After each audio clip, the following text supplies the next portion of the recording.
Hello नमस्कार साथियों, GCP science classes में आपका हार्दिक अभिनंदन है। जैसा कि बेटा आज से हमारा टारगेट रहेगा क्लास 10th वालों की साइंस के अनसॉल्व पेपर कराने का, और आज से हम लगातार आप लोगों के अनसॉल्व पेपर कराएंगे, जिसमें आपके 2024 के सभी सेटों को हल कराएंगे। उसके बाद आपके 2023 के सभी सेटों को हल करा देंगे। आपके जो मॉडल पेपर हैं उन मॉडल पेपर को आपको हल करा देंगे। क्लियर? और इसके साथ साथ हम आपको इम्पोर्टेंट सीरीज भी डालते रहेंगे, जिससे कि आप लोग इम्पोर्टेंट सीरीज का भी रिवीजन होता रहेगा, प्लस में आपके अनसॉल्व पेपर का भी लगातार रिवीजन होता रहेगा। तो जैसा कि आज हम आपके सामने लेकर आए हुए हैं सेट नंबर 2 2024, जिसका कोड है 824 IK। सेट नंबर 1 हमने अपलोड कर दिया है, जिसे हम प्लेलिस्ट में ऐड कर देंगे। क्लियर? तो आज से हमारी क्लास आप लोगों के लिए निरंतर लगातार आती रहेंगी, चिंता ना करिए। तो सबसे पहले आपके 20 विकल्प दे रखे होते हैं। हाई स्कूल वालों की जो साइंस आती है, इसके अंदर 20 विकल्प दे रखे होते हैं। तो उन 20 विकल्प को पहले हल कर रहे हैं। पहले फिजिक्स, फिर केमिस्ट्री वाले, उसके बाद वायु के दे रखे होते हैं। तो जैसा कि इसमें पहला प्रश्न दे रखा है कि अवतल दर्पण के सम्मुख ध्रुवण और फोकस के बीच स्थित वस्तु का प्रतिबिंब बनता है। देखो, पहला प्रश्न है, हमारा दर्पण है वह कौन सा है? अवतल दर्पण है। क्लियर? इसके मध्य बिंदु को, इस दर्पण के परावर्तक पृष्ठ के जो मध्य बिंदु को ध्रुव बोलते हैं, ये इसका सेंटर हो जाएगा, ये इसका क्या हो जाएगा? फोकस। वस्तु को बोला गया है ध्रुव और फोकस के बीच में वस्तु यहाँ पे रख दी जाएगी। पहली प्रकाश की कट जाएगी, मुख्य अक्ष के समांतर यहाँ रखी हुई है वस्तु AB, और जो किरण पहली मुख्य अक्ष के समांतर जाती है वह कहाँ से होकर जाएगी? फोकस से। वह कहाँ से होकर जाती है? फोकस से टकराएगी, परावर्तन होगा, फोकस से जाएगी। दूसरी किरण को डालेंगे इसके प्रकाशिक केंद्र से, और जो किरण प्रकाशिक केंद्र से जाएगी वह बिना विचलित हुए सीधी निकल जाएगी। तो यहाँ एक चीज देख रहे हैं बेटा कि एक किरण इधर जाना शुरू हुई, दूसरी किरण इधर, यानी दोनों किरण दूर दूर जाना शुरू हो रही है। तो इस ओर, इस वस्तु का इस ओर प्रतिबिंब नहीं बनेगा। फिर क्या होगा कि आप इन किरणों को पीछे की ओर ले जाओ, इस किरण को भी आप पीछे की ओर ले जाओ, जहां पर ये एक दूसरे को काट देंगे वहीं पर क्या बन जाएगा? इसका प्रतिबिंब A', B'। अब देखो, अगर आपसे पूछे प्रतिबिंब कहाँ बना, तो दर्पण के पीछे। वस्तु से कैसा बना, तो वस्तु से तो प्रतिबिंब कैसा बन रहा है? बड़ा बन रहा है। दूसरा कैसा बन रहा है? ये इधर बनते हैं तो वास्तविक, लेकिन इधर डॉट डॉट डॉट एक कल्पना करी है, इन किरणों को मिलाया है, इसलिए प्रतिबिंब कैसा बन रहा है? आभासी बन रहा है। और ऊपर की ओर बन रहा है, इसलिए सीधा। अगर प्रतिबिंब नीचे बनता तो कैसा बनता? उल्टा। तो प्रतिबिंब ऊपर बन रहा है, इसलिए सीधा। अब बात करेंगे इसमें विकल्प की कि हमारा विकल्प कौन सा सही है। तो इसके अंदर सीधा, आभासी व छोटा। भाई वस्तु से छोटा कहाँ बन रहा है? वस्तु से तो बड़ा बन रहा है, मतलब पहला विकल्प कैंसिल। दूसरा सीधा बन रहा है, बात सही है। आभासी बन रहा है, ये भी सही है। और वस्तु से बड़ा बन रहा है, ये भी बात सही है। मतलब इसका विकल्प नंबर पहले का B सही है।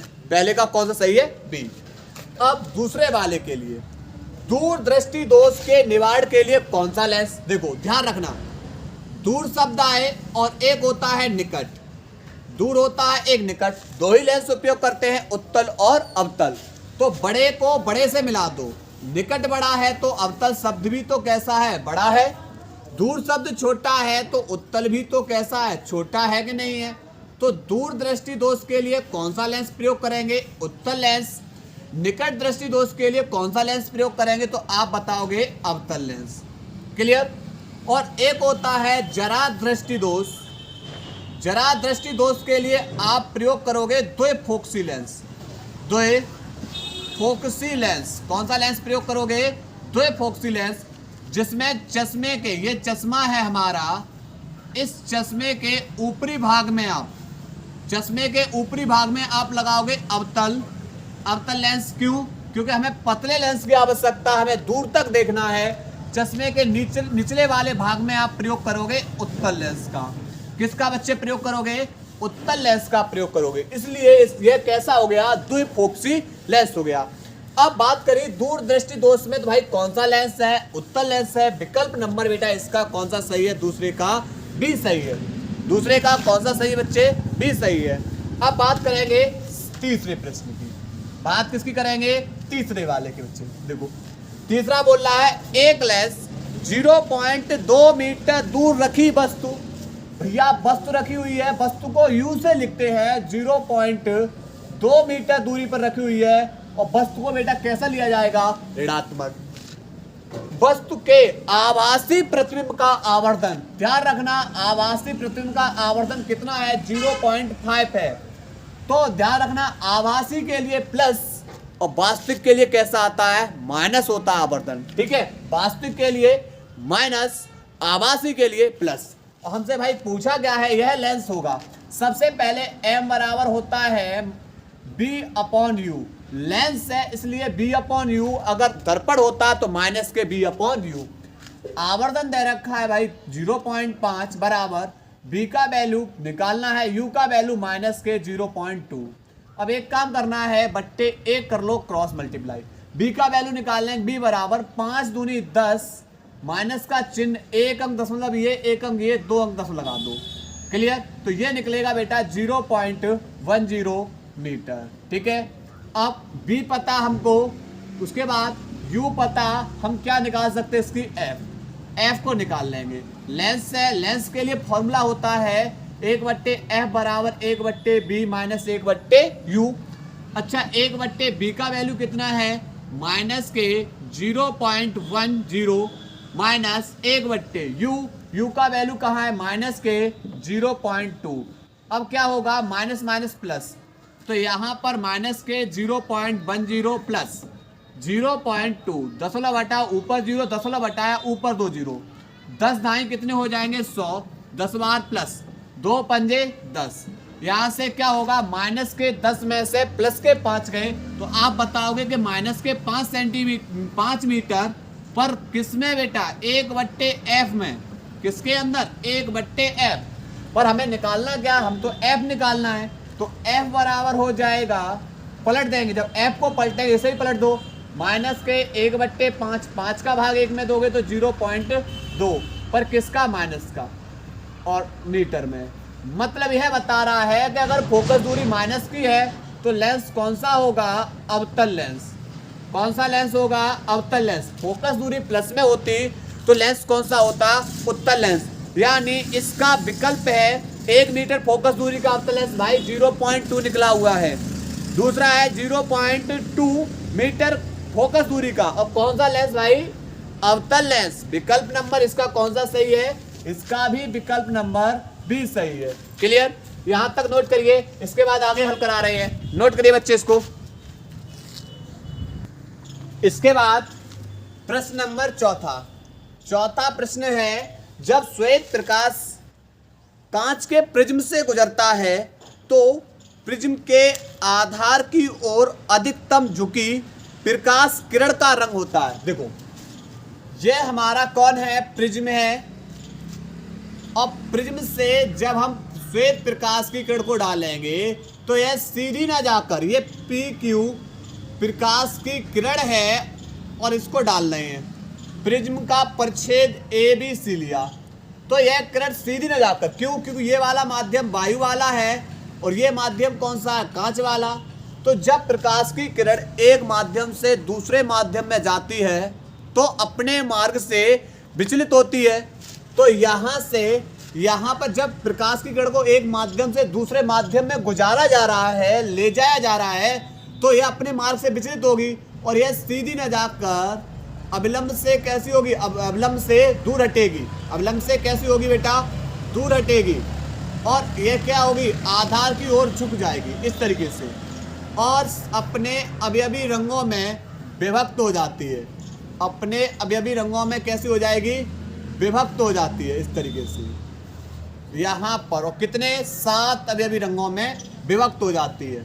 नीचे से इसका क्रम होता है, नीचे आएगा बैंगनी और ऊपर कौन सा होता है? लाल। अच्छा, इसका जो रंगों के टूटने की जो घटना होती है वो कौन कौन से रंग टूटते हैं? बिग्योर VYV GYOR, वायलेट बैगनी, इंडिगो जामुनी, ब्लू नीला, ग्रीन हरा, येलो पीला, ऑरेंज नारंगी और रेड लाल। सबसे ज्यादा विचलन होता है वह किसका होता है? इस बैगनी रंग का। सबसे कम जो विचलन होगा वो किसका होता है? लाल रंग का। तो आधार की ओर सबसे ज्यादा कौन सी बेटा कौन से रंग की किरण झुक रही है? वह बैगनी रंग की। इसका विकल्प नंबर कौन सा सही है? डी सही है। क्लियर? अब आते हैं क्वेश्चन नंबर 5 की ओर। प्रश्न नंबर 5 क्या बोल रहा है कि R1 व R2 प्रतिरोध के दो तार समांतर क्रम में जोड़े जाते हैं। समांतर क्रम के लिए फॉर्मूला होता है 1/R बराबर 1/R1 प्लस 1/R2। दो तार जोड़े जा रहे हैं R1 और R2 के समांतर क्रम में। इनका लासा आ जाएगा R1 इंटू में R2। R1 से R1 कैंसिल, बचा कौन भाई? R2 प्लस R2 से R2 कैंसिल, बचा कौन यहाँ पर? R1। 1/R बराबर R को जब आप पलट दोगे तो ये से ही पलट दो, तो R1 into R2 plus R1। अब देखते बेटा इसके अंदर विकल्प कौन सा सही है। तो इसका देखो पहला R1 प्लस R2 आप बताओगे ये तो समांतर श्रेणी क्रम के अंतर्गत आएगा। R1 इंटू R2 नहीं है, R1 इंटू R2 बट्टे R1 plus R2। R1 plus कौन हो जाएगा बेटा? R2, क्योंकि ऊपर वाले में है R1 प्लस R2 बट्टे R1 माइनस के R2 बट्टे R1 plus R1 into R2, यानी इसका विकल्प नंबर कौन सा सही है? तीसरा, क्योंकि चौथे वाले विकल्प में यहाँ पर क्या दे रखा है? माइनस। क्लियर? तो यहाँ पर इसका विकल्प नंबर तीसरा सही है। ठीक है। उसके बाद प्रश्न नंबर 6 का है बिजली के बल्ब का जो फिलामेंट बना होता है किस धातु का बना होता है? टंगस्टन। किस धातु का होगा? टंगस्टन का होगा। और इसका विकल्प नंबर बेटा कौन सा सही है? सी सही है। 7वां, वैद्युत सेल में रूपांतर होता है। वैद्युत सेल के अंदर किसका रूपांतर होगा? वैद्युत सेल में जो रासायनिक ऊर्जा होती है वह रासायनिक ऊर्जा किसमें बदल दी जाती है? विद्युत ऊर्जा में। यानी इसका विकल्प नंबर ए सही है, रासायनिक ऊर्जा का वैद्युत ऊर्जा में रूपांतरण। वैद्युत ऊर्जा में रूपांतरण। क्लियर? Question number 7 clear. अब आ जाते हैं उपभाग 2 केमिस्ट्री के अंतर्गत। उपभाग 2 किसके अंतर्गत? केमिस्ट्री के अंतर्गत। देखो एक रासायनिक अभिक्रिया दे रखी है, 8वां प्रश्न, और अभिक्रिया है FeCl3 2FeCl3 प्लस 2H2O। यहाँ पर बताना है कि इस बाई की जगह कौन आएगा, और तीर के बाद ये उत्पाद बना रहे हैं 2FeCl2 plus H2SO4 plus 2HCl। अब इसमें देखो बच्चे कौन कौन है? Fe है, Cl है, H है। इधर Fe 2 है, Cl 3 दूनी 6 है, H 2 दूनी 4 है, और ऑक्सीजन बेटा मल्टीप्लाई 2 से कर रहे हैं तो ऑक्सीजन के अणु कितने हैं? 2। इधर देखते हैं Fe दिखाई दे रहा है, Cl है, H है, लेकिन H के साथ हमें दिखाई दे रहा है S भी है, और कौन है? O है। अब देखो इधर Fe 2 से मल्टीप्लाई 2 है, Cl कितनी है? तो देखो 2 ये रही, 2 से गुणा 2HCl है, और 2 दूनी 4 ये रही, यानी 6Cl। H देखो 2H ये रही, और 2 से मल्टीप्लाई ये रहा, 2 दूनी 4H है।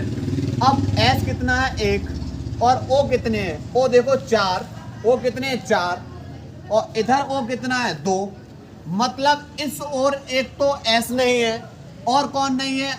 2 O नहीं है, तो यहाँ पर कौन आएगा? SO2।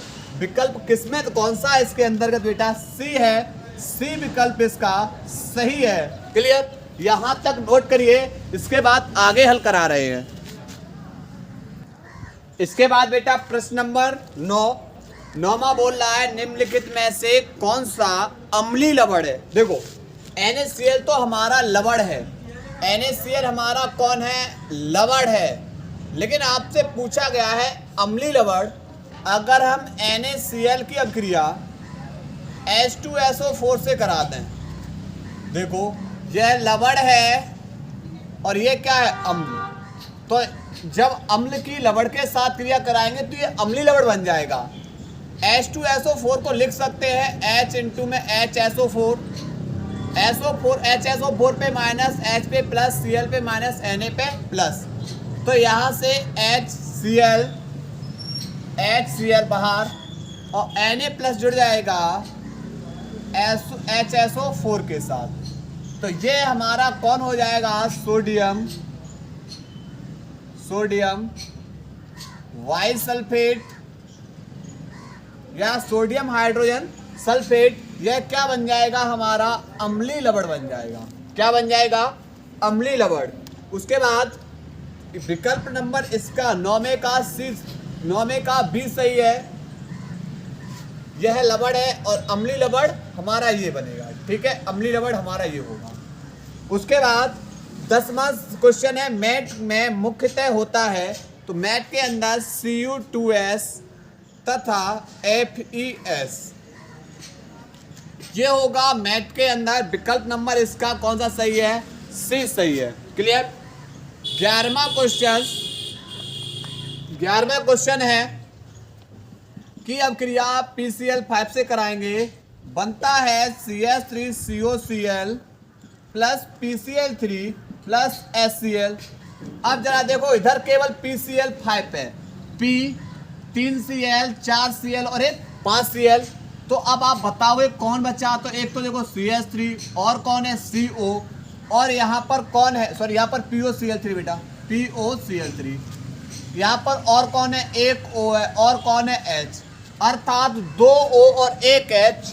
यहाँ पर आपका कौन है? CH3COOH। यानी इसमें देखो पहले वाले में CH3OH है, मतलब O हमें कितने चाहिए? 2। पहला विकल्प कैंसिल। दूसरा CH3 C 2 O और H है, बिल्कुल सही है। तीसरे में C2H5O केवल 1 O है। और चौथे वाले में देखो कार्बन की संख्या कितनी हो रही है? 3, पर यहाँ है कार्बन कितने? 1 और 1 2। क्लियर। तो यहाँ पर ये फॉर्मूला हमारा एसिटिक अम्ल का है और इसका विकल्प नंबर बी सही है। कौन सा विकल्प सही है? बी सही है। ठीक है। इसके बाद 12वां क्वेश्चन है। 12वां बोल रहा है उभयधर्मी ऑक्साइड हमारा एल्यूमिना। कौन सा है? एल्यूमिना। और जिसका फॉर्मूला होता है Al2O3।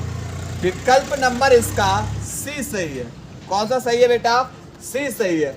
उसके बाद 13वां क्वेश्चन है प्रोपेन का सूत्र है। एक कार्बन CH4 एक कार्बन है, ये मेथेन का फॉर्मूला हो गया। उसके बाद C3H8 3 कार्बन है, 3 पे प्रोप आता है, तो किसका फॉर्मूला हो गया? प्रोपेन का। C4H10 4 कार्बन है, ब्यूटेन का सूत्र हो गया। उसके बाद C2H6 2 कार्बन है, ये फॉर्मूला हो गया एथेन का। हमसे पूछा है प्रोपेन का फॉर्मूला, यानी C3H8। विकल्प नंबर इसका कौन सा सही है? बी सही है। नोट करिए। इसके बाद बायोलॉजी कराते बेटा, नोट करिए। इसके बाद प्रश्न नंबर उपभाग 3 में आ गए। उपभाग 3 हमारा होता है बायो का और प्रश्न नंबर हमारा 14वां प्रश्न है हाइड्रा में प्रजनन होता है। हाइड्रा में प्रजनन होता है, यह होता है विखंडन के अंदर। किसके अंदर? विखंडन के अंदर। विकल्प नंबर इसका कौन सा सही है? बी सही है। कौन सा सही है? बी सही। उसके बाद 15वां क्वेश्चन पायरुवेट के विखंडन की प्रक्रिया संपन्न होती है कोशिका द्रव में। किसके अंतर्गत होगी? कोशिका द्रव के अंदर। कोशिका द्रव के अंदर ग्लूकोज टूटेगा 2 पायरुविक अम्ल के अंदर। 2 पायरुविक अम्ल देगा। ग्लूकोज का ऑक्सीकरण होगा और कितने? 2 पायरुविक अम्ल देगा। क्लियर। और ये क्रिया कहाँ होती है? कोशिका द्रव के अंदर। क्वेश्चन नंबर 16 मनुष्य में वृक्क किस तंत्र से संबंधित है? तो वृक्क का संबंध है उत्सर्जन से। वृक्क का संबंध किससे? उत्सर्जन से। अगर बात करेंगे पोषण, पोषण का संबंध है पाचन तंत्र से, पाचन तंत्र से। उसके बाद अगर श्वसन, श्वसन का संबंध होता है फेफड़ों से, फेफड़ों से। उसके बाद परिवहन, परिवहन का संबंध होता है रक्त, रक्त परिवहन से, परिसंचरण से, रक्त परिसंचरण से, ठीक है। और ये कहाँ पर होगा, हृदय में होता है रक्त परिसंचरण का, ठीक है। और यहाँ पर इसका विकल्प नंबर कौन सा सही है, सी सही है, ठीक है। उसके बाद 17वां क्वेश्चन, 17 क्वेश्चन बोला है मेंडल ने प्रारंभिक शिक्षा प्राप्त की थी कहाँ से, गिरजाघर से। कहाँ से प्राप्त की थी मेंडल ने, गिरजाघर से प्राप्त की थी, क्लियर, गिरजाघर में प्राप्त की थी इन्होंने। उसका विकल्प नंबर डी सही है, ठीक। उसके बाद 18 में है मादा जनन तंत्र के किस भाग में लूप स्थापित किया जाता है, तो ये गर्भाशय में। कहाँ पर, गर्भाशय के अंदर, गर्भाशय में, क्लियर।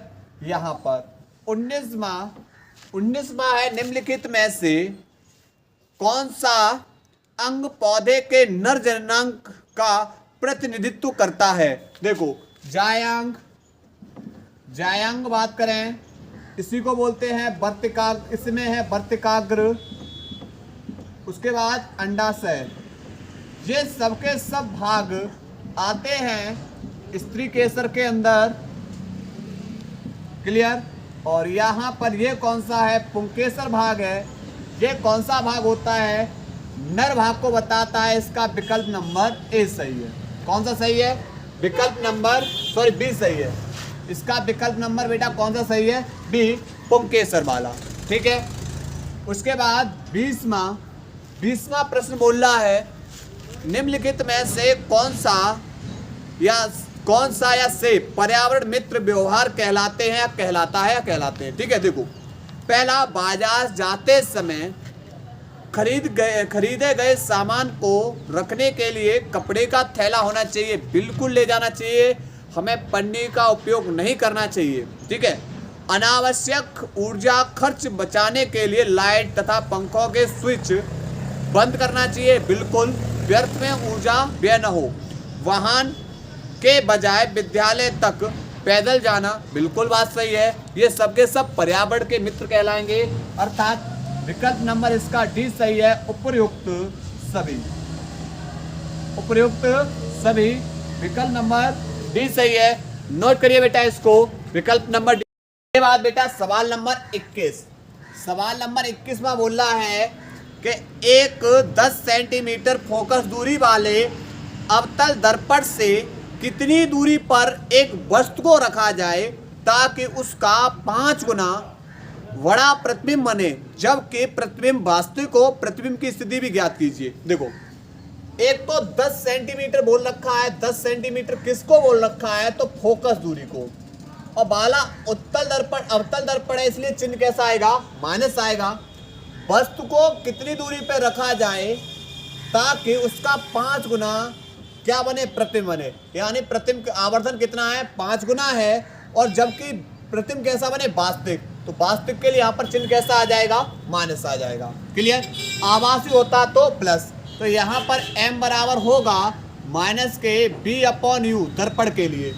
m का वैल्यू माइनस के 5 बराबर b/u, माइनस का है, माइनस से माइनस कैंसिल, u गुणा भाग में है, दूसरी ओर जाके गुणा में, या बट्टे क्रॉस मल्टीप्लाई कर देंगे, b का 1 में गुणा बराबर 5u। तो यहाँ से सबसे पहले दर्पण के सूत्र से, दर्पण के सूत्र से क्या होता है, 1/f बराबर 1/b प्लस 1/u। 1/f का वैल्यू माइनस के 10 बराबर b बराबर कितना लगाएंगे, 5u प्लस u। लासा आ जाएगा बेटा इसका कितना, लासा आ जाएगा, यहाँ पर लासा आ जाएगा 5u, 5u एकम 5u एक बार जाएगा, 1 का गुणा 1 में, प्लस u 5u का 5 भाग करेंगे, 5 बार जाएगा, 5 का 1 में गुणा करेंगे तो 5, यानी माइनस के 10 बराबर 5 और 1 6 बट्टे 5u, 5 दूनी 10। तो यहाँ पर u का जब 1 में गुणा करेंगे u, और माइनस के 2 का 6 में गुणा करेंगे तो माइनस के 12 सेंटीमीटर। यानी वस्तु कितनी दूरी पर है? माइनस के 12 सेंटीमीटर दूरी पर। अगर बात करेंगे प्रतिबिंब की तो b बराबर कितना है? 5u, और b इंटू में 5u का वैल्यू माइनस के 12 पंजे 60 सेंटीमीटर, ये प्रतिबिंब निकलाएगा। क्लियर? नोट करिए। इसके बाद आगे सवाल करा रहे, नोट करो बेटा। इसके बाद सवाल नंबर 22वां सवाल क्या बोल रहा है? 22वां सवाल बोल रहा है एक उत्तल लेंस की फोकस दूरी 50 सेंटीमीटर है। यानी उत्तल लेंस की जो फोकस दूरी है वह कितना दे रखा है? 50 सेंटीमीटर। उत्तल लेंस में फोकस दूरी प्लस है। उस वस्तु के प्रतिबिंब की स्थिति बतानी है जो लेंस से 25 सेंटी, यानी वस्तु है जो किससे 25 सेंटीमीटर दूर रखी हुई है लेंस से। वस्तु है इसलिए माइनस पर और अक्ष के लंबवत है, और प्रतिबिंब का आवर्धन m भी बताना है लेंस के सूत्र से। लेंस के सूत्र से क्या है? लेंस का सूत्र 1/f बराबर 1/b माइनस 1/u। 1/f की जगह 50 बराबर 1/b तो बताना है माइनस u का वैल्यू माइनस के 25। माइनस माइनस प्लस हो जाएगा, माइनस माइनस बेटा क्या हो जाएगा? प्लस के 1/25। ये प्लस के दूसरी ओर जाएगा माइनस के, तो 1/50 माइनस के 1/25 बराबर bu, बराबर कौन हो जाएगा? v। यहाँ पर लास्ट आ जाएगा 50, 50 एकम 50 माइनस 25 दूनी 50, 2 का गुणा एकम करेंगे 2 बराबर 1/b। माइनस के 2 में से प्लस का 1 गया तो माइनस के 1/50 बराबर 1/b। b का 1 में गुणा करेंगे b, माइनस के 50 का 1 में गुणा करेंगे माइनस के 50 सेंटीमीटर। अब हमें आवर्धन बताना है, तो आवर्धन m बराबर होता है b/u। b का वैल्यू माइनस के 50 बट्टे u का वैल्यू माइनस के 25, माइनस से माइनस कैंसिल और 25 दूनी 50, यानी m बराबर बेटा कितना निकलेगा? 2। m बराबर क्या निकलेगा? 2 निकलेगा। यानी जो प्रतिबिंब बनेगा वो कैसा बनेगा? आभासी बनेगा। कैसा बनेगा? आभासी बनेगा। नोट करिए बेटा प्रश्न को।